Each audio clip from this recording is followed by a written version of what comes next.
샬롬, 주님의 돌보시는 은혜가 모든 성도님들의 가정과 삶의 자리 가운데 늘 함께 하시기를 빕니다. 몇 가지 먼저 공지를 드리고자 합니다. 첫 번째는 목회 서신의 내용을 모든 성도분들에게 일괄적으로 발송해 오다가 이틀 전부터는 발송을 우선 멈췄습니다. 반복적인 비용 발생이 있기 때문이고 이제는 검색을 통해 접근하실 수 있다 판단이 되어서 그렇습니다. 화요일부터 금요일까지 오후 5시에 유튜브에 내용을 올려두었으니 수유중앙교회로 검색하셔서 청취해 주시면 좋겠습니다. 그러나 어려워하시는 분들이 계시다면 언제나 교회로 연락을 주시고요. 또 주위에 도움이 필요한 분들에게는 아시는 분들이 안내 및 또 전송도 해주시면 좋을 것 같습니다. 두 번째는 돌아오는 주일 22일에도 주일 예배는 가정에서 또 삶의 자리에서 드리시기를 바랍니다. 하나님의 은혜를 구하며 우리 모두와 이웃 그리고 지역이 보다 안정된 생활 속에서 일상이 회복되도록 함께 마음을 모았으면 좋겠습니다.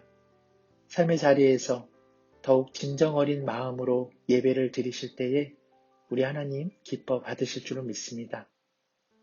실시간 방송으로 예배를 드릴 때 기술적으로 부족한 부분들이 많이 있습니다. 좀 더 보완하고자 노력하겠습니다. 위에서 애쓰시는 분들도 참 많거든요. 기도와 또 이해, 사랑을 부탁드립니다. 세 번째는 4월 5일이 종료주일이고 고난주간을 지나 12일은 부활주일입니다. 향후 일정에 대해서는 다시 한번 말씀드리겠습니다만 부활주일을 앞두고 학습 및 세례, 입교 대상자들을 살펴보고자 합니다. 교회 출석 6개월 이상이신 분들은 학습 신청이 가능합니다. 또한 학습을 받으셨다면 근본 세례 신청도 가능합니다. 유아 세례를 받으신 분들은 만 14세 이상이라면 입교가 가능합니다. 다음 주일까지 교회와 부서 사역자들에게 문의 및 신청을 바랍니다. 교육일은 추후 말씀드리겠습니다. 네 번째는 코로나로 인해 어려운 삶을 모두 살고 있지만 이 가운데서도 어떤 은혜를 누리며 살고 계시는지 서로들 궁금하시죠? 저나 부서 교육자분들에게 은혜로운 사진도 보내주시고 믿음과 은혜의 사연도 보내주셨으면 합니다. 함께 소개도 하면서 은혜를 나눈다면 비록 떨어져 있어도 주 안에서 연합됨의 기쁨을 충만히 누리리라 생각합니다. 긴급한 기도 제목도 참 좋습니다. 주일 예배의 은혜, 주일 예배, 삶의 자리에서 함께 예배드린 인증샷, 주중에 목회 서신을 통해 받는 일상의 은혜, 서로 간에 보고 싶은 마음과 안부 등 자유로운 주제를 선택하셔서 그 내용과 사연을 그리고 사진을 교회를 통해서 보내주시면 좋겠습니다. 함께 주중에 나눌 수 있도록 해보겠습니다. 오늘 본문은 마가복음 8장 27절에서 32절까지의 말씀입니다. 33절까지의 말씀인데요. 제가 읽겠습니다.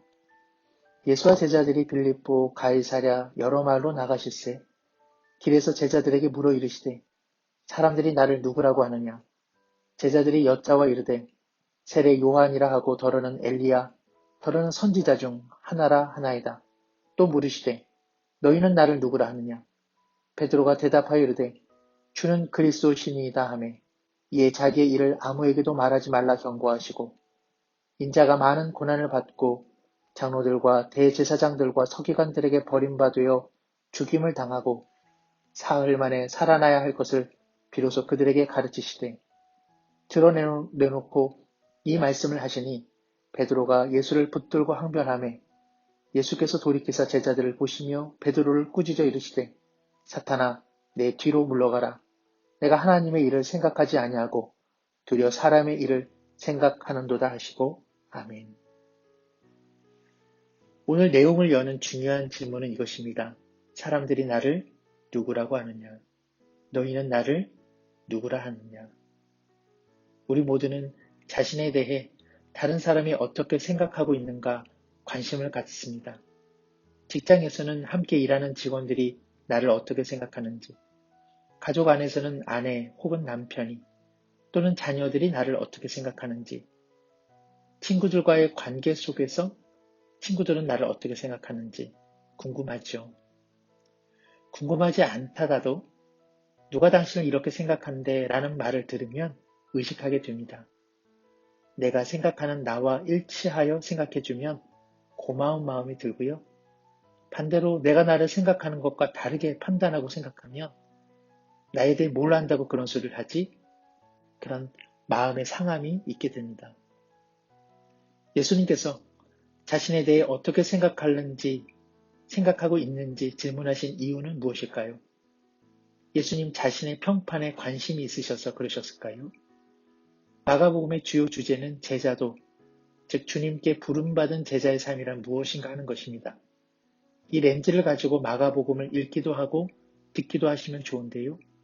이런 맥락에서 너희는 나를 누구라 하느냐라는 주님의 질문은 너희는 나를 누구로 생각하기에 따르고 있느냐 하는 제자의 삶, 제자들의 인식에 관한 질문입니다. 사랑하는 성도 여러분, 나에게 있어, 우리에게 있어 예수님은 누구이십니까? 누구이시기에 주님의 말씀을 따르고 그분 가신 길이 꽃길이 아님에도 걸어가려 이토록 애를 쓰고 계십니까? 어찌 보면 기독교 신앙에 있어 가장 중요한 질문이 아닐까요? 너희는 나를 누구라 하느냐? 우선 28절에 제자들이 말합니다. 일부 사람들이 세례 요한이라 말하기도 하고 더러는 엘리야 혹은 선지자라 말합니다. 구약에서는 메시아가 오기 전에 엘리야와 같은 이가 오리라 예언하였습니다. 세례 요한 역시 메시아의 길을 앞서 닦는 분으로 인식되었습니다. 그러므로 엘리야 혹은 세례 요한으로 예수님을 언급한 것은 예수님이 놀라운 분이기는 하지만 메시아는 아니라는 생각이었습니다. 29절 주님께서 그러면 너희는 나를 누구라 생각하느냐 하고 질문하시죠. 이에 베드로가 말합니다. 주는 그리스도이십니다. 여기 그리스도는 구원자를 뜻합니다. 구약 언어인 히브리어의 메시아가 신약 언어인 헬라어로는 그리스도이며 이는 바로 구원자를 의미합니다. 이런 면에서 베드로의 고백은 참으로 놀라운 고백입니다. 사람들은 주님을 메시아가 아닌 메시아를 위해 존재하는 자로 인식하지만 베드로는 주님 당신이야말로 우리가 그토록 기다리던 메시아 구원자 그리스도이십니다라고 고백하기 때문이죠. 31절에 주님은 이렇게 말씀하십니다. 인자가 많은 고난을 받고 장로들과 대제사장들과 서기관들에게 버림받으려 죽임을 당하고 사흘 만에 살아나야 할 것을 비로소 그들에게 가르치시되 예수님의 말씀에 주는 그리스도이십니다 라고 한 베드로는 주님의 이와 같은 답변에 또 다른 반응을 보입니다. 32절에 이 말씀을 하시니 베드로가 예수를 붙들고 항변하매 여기 붙들고 항변하다는 것은 끌고 가서 꾸짖다 그런 의미가 있습니다. 베드로가 주는 그리스도 구원자이십니다 라고 고백했을 때 그 말은 주님과 일치하였지만 그의 마음은 주님과 일치하지 않았습니다. 예수님께서 많은 고난을 받고 장로들과 대제사장들과 서기관들에게 버림받으여 죽임을 당할 것이라는 말씀에 베드로는 그만 걸려 넘어졌습니다. 그가 생각한 구원자는 세상을 호령하고 힘과 권세로 한 번에 변화시키며 억눌렸던 인생의 삶의 기지개를 한 번에 펴주는 권세 있는 왕으로 생각한 것이죠. 자신과 제자들이 주님을 따르는 이유가 이것이며 그들이 가고 싶은 길도 그런 꽃길이었습니다. 희생 없이, 가시 없이, 고통 없이 얻을 수 있는 영광만을 사모한 것이죠. 자신들이 얻고자 하는 것을 예수님을 통해 얻고 싶었던 것입니다. 주님 자신이 목적이 아니라 주님이 그들의 수단이 되어버린 것이죠. 오늘날 예수님을 기독교 신앙을 수단으로 삼고자 하는 사람들을 종종 봅니다. 자신이 이루고자 하는 것을 이루고 지키고자 하는 것을 지키려고 신앙을 갖는 것입니다. 신앙은 삶의 가치와 목표가 달라지는 것 아니겠습니까?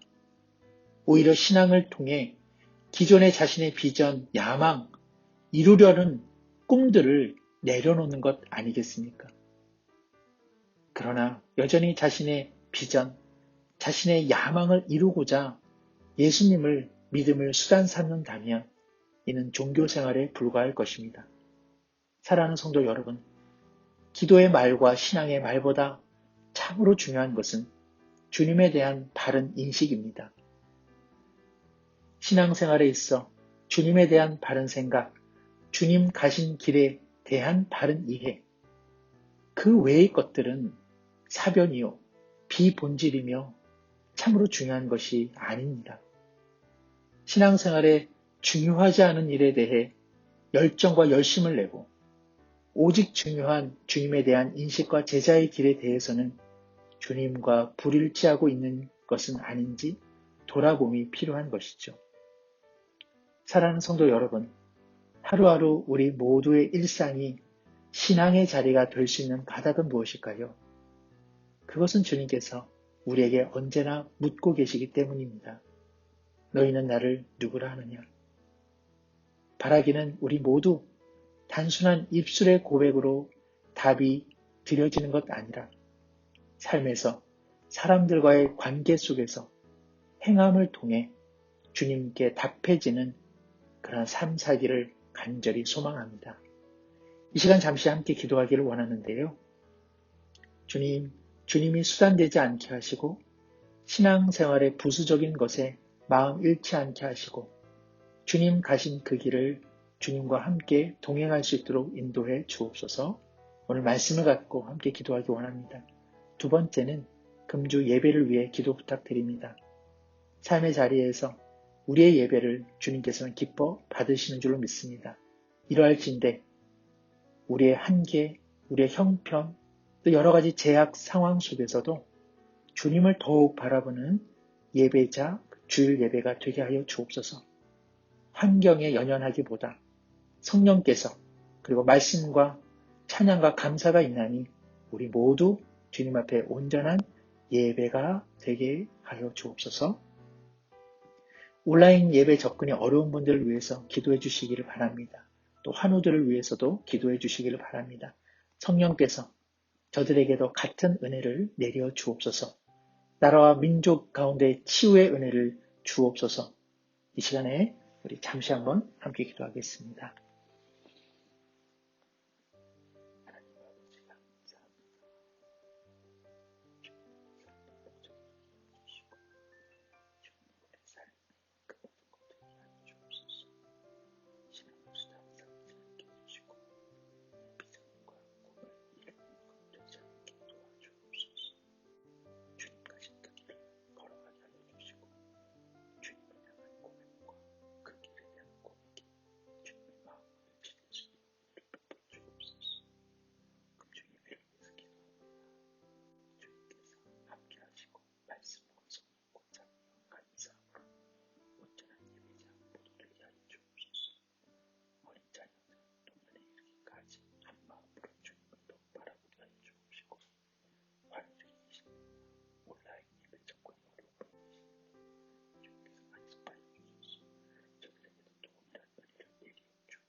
하나님 아버지 감사합니다.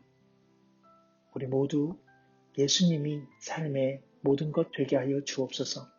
신앙을, 믿음을 내가 이루고자 하는 것, 이루고자 하는 수단이 되지 않게 도와주옵시고 신앙생활의 가장 중요한 주님을 누구라 인식하는가 이 질문에 삶으로 대답하는 우리 모두가 되게 하여 주옵소서.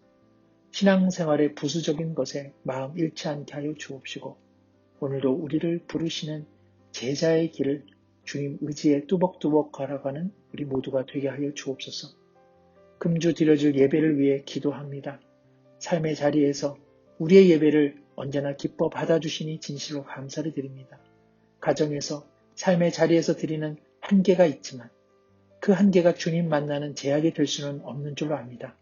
우리의 형편을 아시나니 모든 형편 속에서 마음과 뜻과 힘을 다해 주님을 예배하게 하여 주옵소서. 환경에 연연하지 않고 성령과 말씀이 있나니 우리 모두 온전한 예배자가 되게 하여 주옵소서. 우리 아이들의 믿음을 살려 주옵시고 사랑하는 어르신들, 사랑하는 양가의 부모님들의 심령 가운데도 주님으로 인한 기쁨과 감사가 충만케 하여 주옵소서. 온라인 예배 접근이 어려운 분들 계십니다. 환우들이 계십니다. 불쌍히 여기시고 긍휼히 여겨 주옵소서. 하나님이 함께 하심을 기억하게 하여 주시고 느끼고 누리게 하여 주옵소서. 나라와 민족을 불쌍히 여겨 주셔서 치유와 회복의 은혜의 때를 다시 한번 허락하여 주옵소서. 이 시간들을 통해 마땅히 우리 자신이 돌아볼 것 무엇인지 다시 한번 돌아보게 하여 주옵시고 일상으로 누렸던 행복이 얼마나 소중한지 다시 한번 감사하게 하여 주옵소서. 의지하오며 예수님의 이름으로 기도드립니다. 아멘.